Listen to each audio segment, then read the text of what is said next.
শেখ হাসিনা দিল্লি গেছে, তারেক রহমান তো লন্ডন যেতে পারবে না, সাবধান তারেক রহমান, এই ধরনের উদ্যত্তপূর্ণ হুমকিগুলো দিয়ে যাচ্ছে। এবং এইটাও বাস্তব যে তারা প্রাথমিকভাবে যে শক্তিটা প্রদর্শন করবে সেই শক্তিটা মোকাবেলা করতে অনেক ক্ষতি হয়ে যাবে বাংলাদেশের অসাম্প্রদায়িক গণতান্ত্রিক শক্তি। এখনো যদি গণতান্ত্রিক শক্তি, অসাম্প্রদায়িক শক্তি, মুক্তিযুদ্ধের পক্ষের শক্তি আমরা তাদের এই আস্ফালনকে রুখতে না পারি এবং এটা যদি আমরা বুঝতে না পারি, আমরা মহা ভুল করব, দেশের অনেক বেশি ক্ষতি হয়ে যাবে। তবে জাতিসংঘ থেকে যে জিনিসটা বলা হয়েছে, আমি কয়েকদিন আগে 4 দিন আগে একটা টক শোতে আমি বলেছি, ইয়েস, বাংলাদেশের পাকিস্তানের চেয়ে জঙ্গি অনেক বেশি। এটা বলতে আমার খুব কষ্ট হয় যে এই দেশটা আসলেই মৌলবাদীদের ষড়যন্ত্রের কবলে চলে গিয়েছে। আমি এইমাত্র বসে জামাতের আমিরের একটি বক্তব্য শুনছিলাম, এত ঔদ্ধত্যপূর্ণ বক্তব্য। উনি যখন পার্লামেন্টে কথা বলেন মনে হয় উনি পীর সাহেব। ওই যে আমি বলি তার ভিতর এবং বাহির এক না। আমি তাকে যত চিনি, বাংলাদেশের কেউ তাকে চিনে না, এবং সিলেটের মানুষ, বিশেষ করে কুলাউড়ার মানুষ তাকে খুব ভালো চিনে। সে তার আসল চেহারা নিয়ে আবির্ভূত হয়েছে। তারেক রহমান, সাবধান, সাবধান, আর এক কদম আগাবেন না, সাবধান, ভালো হবে না। তার যে রূপটা আমি দেখলাম, এই রূপ তার তো হওয়ার কথা না। এর পিছনে যদি ষড়যন্ত্রমূলক কোন শক্তি না থাকে, কারণ বাংলাদেশের মানুষ কিন্তু সাম্প্রদায়িক না, বাংলাদেশের মানুষ মৌলবাদী না, জঙ্গি তো নয়। তারপরে ওরা যে আস্ফালন এবং উদ্যত্ততা দেখাচ্ছে, এর পিছনে নিশ্চয়ই কোনো কারণ আছে। এর পিছনে পৃথিবীর সমস্ত সাম্প্রদায়িক এবং জঙ্গি শক্তি, বিশেষ করে আইএস, সিরিয়া, পাকিস্তান, আফগানিস্তান, যেখানে যারা আছে, হিজবুত তাহরির থেকে ধরে লস্করি তৈয়বা থেকে ধরে, তারা মদত পাচ্ছে এবং প্রত্যক্ষ সহযোগিতা পাচ্ছে। বিশেষ করে 5ই আগস্টের আন্দোলনের পরবর্তী সময়ে বা ওই সময়টাতে থানা লুট করা, পুলিশ হত্যা করা এবং শত শত অস্ত্র লুট করে নিয়ে যাওয়ার মধ্য দিয়ে তারা একটা অস্ত্রধারী সাম্প্রদায়িক শক্তি হিসাবে বাংলাদেশে নিজেদেরকে প্রতিষ্ঠিত করেছে। এই কারণেই আজকে তারা মনে করছে যারা যে কোনো কাজ তারা যে কোনো সময়ে করতে পারে। কেউ আমাদেরকে 24 ঘন্টা আলটিমেটাম দেয়, কেউ 72 ঘন্টা আলটিমেটাম দেয় তারেক রহমান সাহেবকে। ইচ্ছা করলেই আমরা তাদেরকে ফেলে দিতে পারি। শেখ হাসিনা দিল্লি গেছে, তারেক রহমান তো লন্ডন যেতে পারবে না, সাবধান তারেক রহমান, এই ধরনের উদ্যত্তপূর্ণ হুমকিগুলো দিয়ে যাচ্ছে। এবং এইটাও বাস্তব যে তারা প্রাথমিকভাবে যে শক্তিটা প্রদর্শন করবে সেই শক্তিটা মোকাবেলা করতে অনেক ক্ষতি হয়ে যাবে বাংলাদেশের অসাম্প্রদায়িক গণতান্ত্রিক শক্তি। এখনো যদি গণতান্ত্রিক শক্তি, অসাম্প্রদায়িক শক্তি, মুক্তিযুদ্ধের পক্ষের শক্তি আমরা তাদের এই আস্ফালনকে রুখতে না পারি এবং এটা যদি আমরা বুঝতে না পারি, আমরা মহা ভুল করব, দেশের অনেক বেশি ক্ষতি হয়ে যাবে।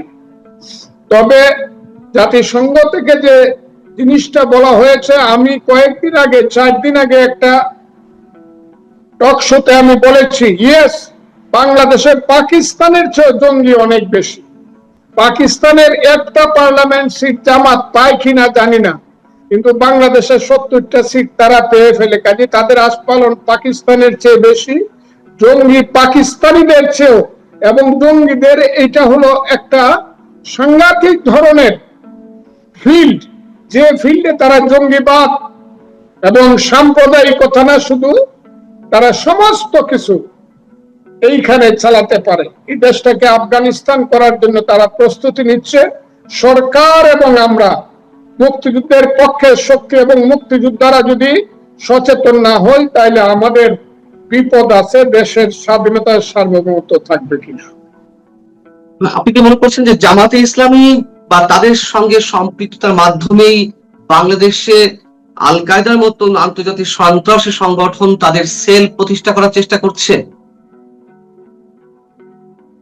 তাদের সাথে সবাই আছে, কারণ যেখানে এখানে আন্দোলন হইলে পরে, আন্দোলন জয়ী হইলে পরে পাকিস্তানে সেই মানে ফুর্তি হয়, খাওয়া দাওয়া হয়, উৎসব হয়। লস্করে তো এবার মতো সংগঠনরা বলে আমরা ৭১-এর প্রতিশোধ নিয়েছি, কাজে তাদের সঙ্গে আল কায়দার সম্পর্ক থাকাটা বিচিত্র না, আমি মনে করি আছে। এবং সরকারের এই ব্যাপারে খুব সাবধান হওয়া উচিত। সরকার এখনো যদি তাদেরকে মনে করে তাদের সহযোগী বন্ধু, এটা খুব ভুল করবে, খুব ভুল করবে। আমি আবারও বলছি, খুব ভুল করবে।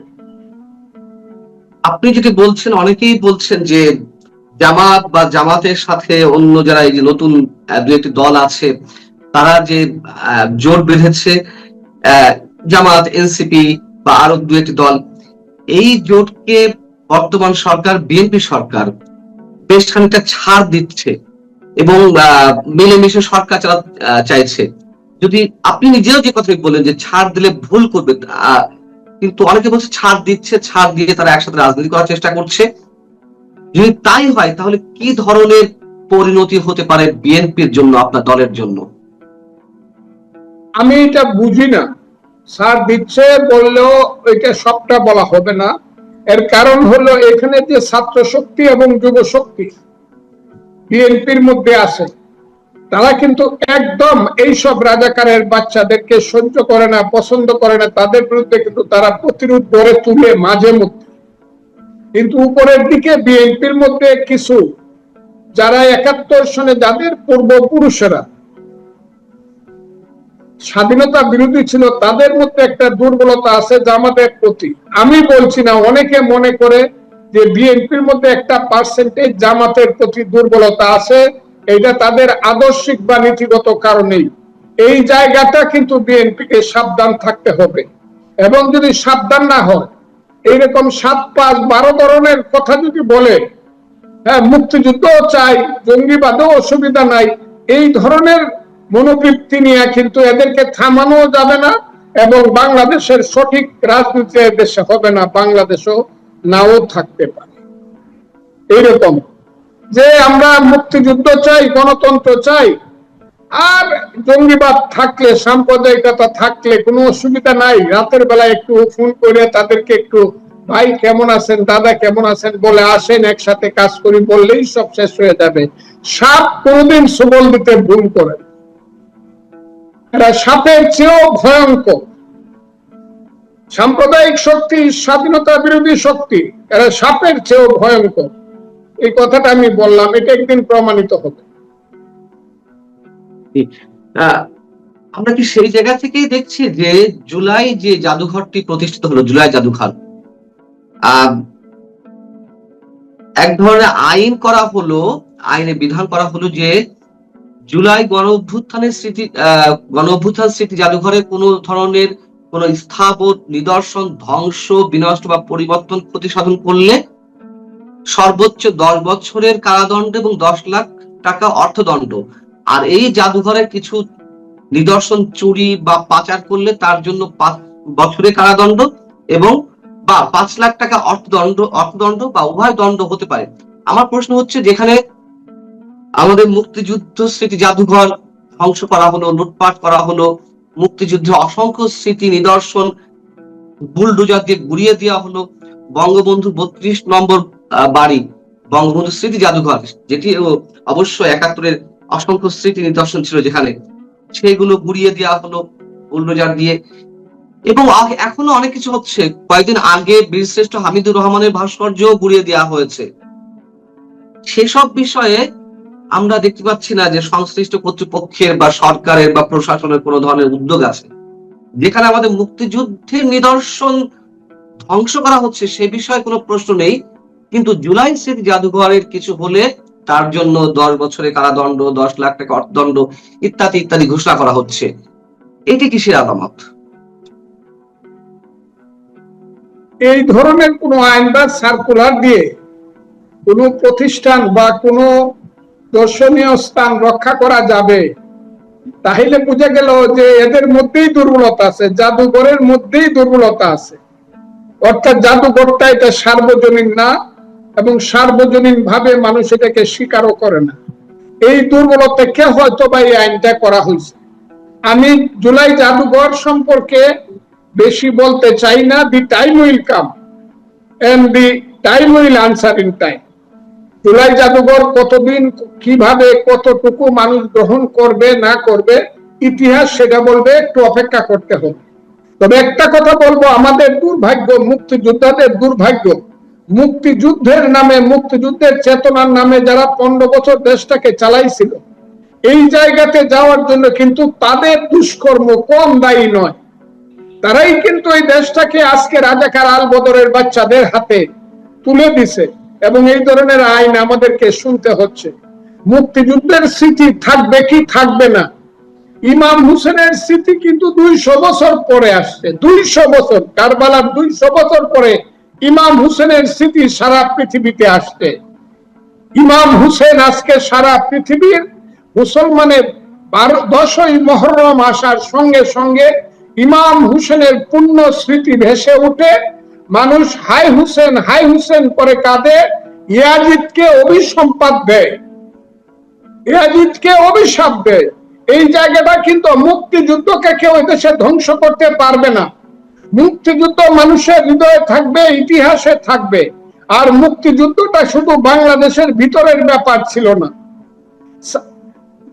ওই 26শে মার্চ বা 16ই ডিসেম্বর শুধু বাংলাদেশের এই 54,000 বর্গ মাইল জায়গার ব্যাপার না, এটা সারা পৃথিবীর আজকের 100-212টা দেশের ব্যাপার। সবাই জানে হোয়াট ইজ হোয়াট। এখানে কে কি করলো বা করলো না, মুক্তিযুদ্ধকে সম্মান করলো কি করলো না, এইটা বড় কথা নয়। মুক্তিযুদ্ধ বাংলাদেশের ইতিহাসের সোনালী অধ্যায়। এই অধ্যায়কে কেউ ধ্বংস করতে পারবে না, সাময়িকভাবে বাধাগ্রস্ত করতে পারবে। ইউ ওয়েট ফর টাইম, দেখেন কি হয়। মুক্তিযুদ্ধ অবশ্যই ফিরত আসবে। আর মুক্তিযুদ্ধ ফিরত না আসলে, মুক্তিযুদ্ধ সম্মানিত না হইলে, মুক্তিযুদ্ধের আদর্শ প্রতিষ্ঠিত না হলে কিন্তু বাংলাদেশ থাকবে না। এটা করতেই হবে। এবং আজকে যারা করছে তাদেরকে আমি এটা বলতে চাই না কিছু, কিন্তু আমার ধারণা গণতান্ত্রিক শাসন যদি চলে, আস্তে আস্তে তারা নিশ্চিহ্ন হয়ে যাবে। এখনো যেন কোথায় কিভাবে অন্ধকারের জীবেরা, ড্রেইনের সেই সব ময়লা আবর্জনার জীবেরা কি যেন ভাবে কোথায় যেন নিঃশ্বাস ফেলানো, ভালোভাবে নিঃশ্বাস ফেলানোর সুযোগ পাচ্ছে, এইটাও এক সময় বন্ধ হয়ে যাবে। যেদিন জনগণ বুঝবে যে এরা হলো রাজাকারের বাচ্চা, স্বাধীনতার বিরোধীদের বাচ্চা। এবং এইটা মুক্তিযুদ্ধ। তখন একটা কথা বলি, একটা রাজনৈতিক যুদ্ধ হবে। মুক্তিযুদ্ধ চাও কি চাও না, নাকি রাজাকার আল বদরের দেশ চাও, নাকি পাকিস্তান চাও, তখন দেখবেন ওয়ান্স ফর এভার মুক্তিযুদ্ধ জিতবে এবং প্রতিষ্ঠিত হবে। এরপরে আর কেউ কথা বলার সাহস পাবে না। মুক্তিযুদ্ধই হবে বাংলাদেশের শেষ কথা। আপনি যেমন বলছেন যে বিএনপির মধ্যে একটি অংশ আছে যারা স্বাধীনতা বিরোধী শক্তির সাথে তাল মিলিয়ে চলে, বা স্বাধীনতা বিরোধী একটি অংশ বিএনপির মধ্যে রয়েছে, সেটি অনেকেই বলেন, আপনি সেটি বলছেন। এই যে আইনটি হলো জুলাই স্মৃতি জাদুঘর নিয়ে, জুলাই জাদুঘর নিয়ে হোক, আইন হোক, যাই হোক, আমাদের কোনো আপত্তি নেই। কিন্তু যেখানে মুক্তিযুদ্ধের অসংখ্য স্মৃতি নিদর্শন ধ্বংস করা হচ্ছে, সেসব বিষয়ে মাথা ব্যথা নেই সরকারের মধ্যে। এটি কি সেই অংশ দ্বারা পরিচালিত হচ্ছে? সরকারের বিভিন্ন কর্মকাণ্ড কি ওই স্বাধীনতা বিরোধী ওই শক্তি দ্বারাই পরিচালিত হচ্ছে? আমি সেটা না বললেও বলবো, আপনাকে কিছুদিন ওয়েট করতে হবে এই জিনিসটা বুঝবার জন্য। যদি সরকার মুক্তিযুদ্ধের স্মৃতিচিহ্ন ধ্বংস যারা করে তাদেরকে যদি প্রতিহত করতে না পারে বা না করে, তাইলে বুঝতে হবে মুক্তিযুদ্ধ রিয়েলি বিপদে আছে। আমি আরেকটা প্রশ্ন আপনার কাছে একটু প্রশ্ন করি, যে রাষ্ট্রপতি নির্বাচন হতে যাচ্ছে, বা আমরা মোটামুটি জেনে গেছি যে আপনার দলের মহাসচিব মির্জা ফখরুল ইসলাম আলমগীর সাহেব তিনি রাষ্ট্রপতি হতে যাচ্ছেন, এটি মোটামুটি নিশ্চিত। কিন্তু ডক্টর ইউনূসের একটা তৎপরতা ছিল রাষ্ট্রপতি হওয়ার জন্য, বিএনপি সেই জায়গা থেকে বেঁচে গেছে বলে অনেকেই মনে করেন। ডক্টর ইউনূসের খেলা কি তাহলে সম্পূর্ণভাবে থেমে গেল, বা যুক্তরাষ্ট্র বা ডিপ স্টেটের কাছে তার প্রয়োজনীয়তা ফুরিয়ে গেছে? আপনাকে তাই মনে হয়? দেখেন, রাষ্ট্রপতি নির্বাচনটা আপনি আমার 3-4 দিন 5 দিন আগে একটা বক্তব্য যদি শুনেন তাহলে দেখবেন আমি বলছিলাম যে বিশেষ করে ফখরুল ইসলাম আলমগীর নির্দিষ্টভাবে রাষ্ট্রপতি হওয়ার জন্য তার ত্যাগ তিতিক্ষা, তার এই যে দেশ নেত্রী বেগম খালেদা জিয়ার মানে 1/11 পর থেকে তার যে 5ই আগস্ট পর্যন্ত জনাব ফখরুল ইসলামের যে ত্যাগী ভূমিকা, তার যে জেল জুলুম অত্যাচার সহ্য করার যে ইতিহাস, he is the best person to B the president, honourable president of Bangladesh. এটা আমি কিন্তু এই 5 দিন আগে কথাটা বলছি। তারপরও বলছিলাম, এরপরে আমি বলবো যে আমাদের দলে অনেক মানে ত্যাগী ব্যক্তি আছে, সিনিয়র ব্যক্তি আছে, রাজনীতিবিদদের থেকে একজন হওয়ার প্রয়োজন, কিন্তু ফখরুল ইসলাম আলমগীরের নামটা আমি নির্দিষ্টভাবে উল্লেখ করেছি। উনি হয়েছে, আমি খুশি হয়েছি, উনাকে অভিনন্দন জানাই, কিন্তু ইউনূসের যে চক্রান্তটা ছিল সেই চক্রান্তটা এত বড় ছিল, কোনো কারণে যদি জনাব তারেক রহমান সাহেবের উপরে দায়িত্ব দিয়েছিল পার্টি, কোনো কারণে যদি উনি ইউনূস সাহেবকে রাষ্ট্রপতি করতেন, আজকে থেকেই আমার ধারণা দেশ ভিন্ন পথে চলবে। কারণ ইউনূস সাহেব হলো কনস্পাইরেটর, হি ইজ এন ইন্টারন্যাশনাল কনস্পাইরেটর। তিনি বাংলাদেশের কোনো কিছু ভালোতে উনি বিশ্বাস করেন না, কারণ তিনি বাংলাদেশের স্বাধীনতার সংগ্রামী না, স্বাধীনতার সংগ্রামেও বিশ্বাস করেন না, মুক্তিযুদ্ধেও বিশ্বাস করেন না, তার পরিবারের কোনো লোক মুক্তিযুদ্ধে যায়নি। এটা আমরা পরে জানতে পারছি, অথচ তিনি নোবেল লরিয়েট, এটাও সত্য। মুসলমানের ছেলে নোবেল পাইছে, এটা আমাদের জন্য গৌরবের ছিল। কিন্তু 18 মাসের যে দেশ শাসন, সেই দুঃশাসনে মানুষ বুঝতে পেরেছে যে ইউনূস সাহেবের একটা পিঠ একরকম, আর একটা পিঠ একদম অন্ধকার। সেই অন্ধকারের দিকটাই বাংলাদেশ সম্পর্কে গত 18 মাস প্রয়োগ করে এই দেশটাকে একটা সাম্প্রদায়িক, একটা জঙ্গিবাদী রাষ্ট্র হিসাবে, একটা বেয়াদব ছেলে পেলে রাষ্ট্র হিসাবে 4টে জেনারেশনকে ধ্বংস করে দিয়ে এই দেশকে একদম জাহান্নামের দিকে নিয়ে গেছে তার আমলে। কাজে ইউনূস সাহেবের মতো লোক রাষ্ট্রপতি হবে কোনোদিন আমি বিশ্বাস করি নাই, আর হইলে পরে দেশের ক্ষতি হইতো।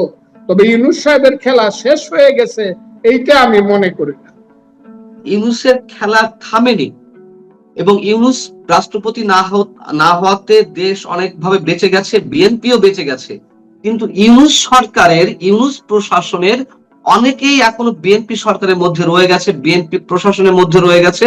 এমনকি ডক্টর ইউনূসের উপদেষ্টা পরিষদের কেউ কেউ এখনো বিএনপি সরকারের মধ্যে রয়েছে, মন্ত্রী পরিষদে রয়েছে। বিএনপি কেন তাদের থেকে দূরে সরতে পারছে না, বা তাদেরকে এখনো রেখে দিয়েছে? আমার উত্তরটা একই। ইউনূস সাহেবকে চিনতে না পারলে, জামাতকে চিনতে না পারলে, ওই সব দুষ্ট ছেলে পেলেদেরকে চিনতে না পারলে এটা আমাদের জন্য দুর্ভাগ্য আনবে, এটা আমি মনে করি। আমার এই প্রশ্নের উত্তরটা একই। এখানে বিএনপি কে সঠিকভাবে গণতান্ত্রিক প্রসিডিউর প্রয়োগ করে মানুষের মতামত অনুসারে সমস্যার যতটুকু আছে সব সমস্যার সমাধান বিএনপি বা কোন সরকার করতে পারবে এটা আমি মনে করি না। তবে সর্বোচ্চ চেষ্টা দিয়ে মানুষের সমস্যার সমাধান করতে হবে, এইটাই বাস্তব। সমাধান না করতে পারলে কিন্তু দেশ আবার বাজে দিকে ফিরত যাওয়ার সম্ভাবনা আছে। যে 15 আগস্ট বঙ্গবন্ধুর মৃত্যুবার্ষিকী, আমরা দেখেছি এর আগে 2024-এর পর থেকে এ পর্যন্ত বঙ্গবন্ধুর 32 নম্বরে যারাই শ্রদ্ধা জানাতে গেছে বাধা দেওয়া হয়েছে, পুলিশ প্রশাসনের পক্ষ থেকে বাধা দেওয়া হয়েছে। এবার 15 আগস্ট বঙ্গবন্ধুর মৃত্যুবার্ষিকী উপলক্ষে আপনার কোনো প্রতিক্রিয়া আছে? আমি আপনাকে একটা কথা বলি, 15 আগস্ট বঙ্গবন্ধুর হত্যাকাণ্ড, তার পরিবারের হত্যাকাণ্ড নিশ্চিতভাবে এই দেশের জন্য একটা মস্ত বড় ট্র্যাজেডি, এবং এই দেশের রাজনীতির একটা প্রেক্ষাপট পরিবর্তনের একটা সাংঘাতিক ধরনের মর্মান্তিক একটা বিষয়। এই বিষয়ে আমাকে প্রশ্ন করা, এটা আপনি জানেন আমি কি করছি না করছি 15 কিন্তু আজকের প্রেক্ষাপটে আমি বলবো রাজনীতি হলো it's a question of power of organisation. আপনি আপনার রাজনৈতিক শক্তি দিয়ে যদি আপনি মোকাবেলা না করতে হবে পারেন, তাহলে যারা বঙ্গবন্ধুকে ভালোবাসে তারা বঙ্গবন্ধুকে হৃদয়ই ধারণ করতে হবে 15 আগস্ট। আর বাস্তবে ধারণ করতে চাইলে তাদের সাংগঠনিক শক্তি যদি কোনোদিন আসে তারা করতে পারবে। এখন তো তাদের কোনো সাংগঠনিক শক্তি নাই, এবং বাংলাদেশ সে রাজনীতির প্রেক্ষাপট পরিবর্তনের জন্য এটা হচ্ছে একটা দুর্ভাগ্যজনক ঘটনা, আর কিছুই হতে পারে না। ওইগুলো আমি বহুবার জীবনে হাজার হাজার বার বলেছি, কোনো মূল্যায়ন হয় নাই কোথাও। আজকেও বলছি, বঙ্গবন্ধুর হত্যাকাণ্ড যদি আপনাকে বঙ্গবন্ধুর বাড়িতে যেতে হয়, বঙ্গবন্ধুর নামে এই করতে হয় ওই করতে হয়, তাহলে it's a political game, it's a political fight. You are to win over the game through a process of organisation. এখন অর্গানাইজেশন নাই, পিলার নাই, হাজার হাজার লাখ লাখ মানুষ, কোটি কোটি মানুষ বঙ্গবন্ধুকে যারা ভালোবাসে তারা তার স্মরণ করবে 15 আগস্টে।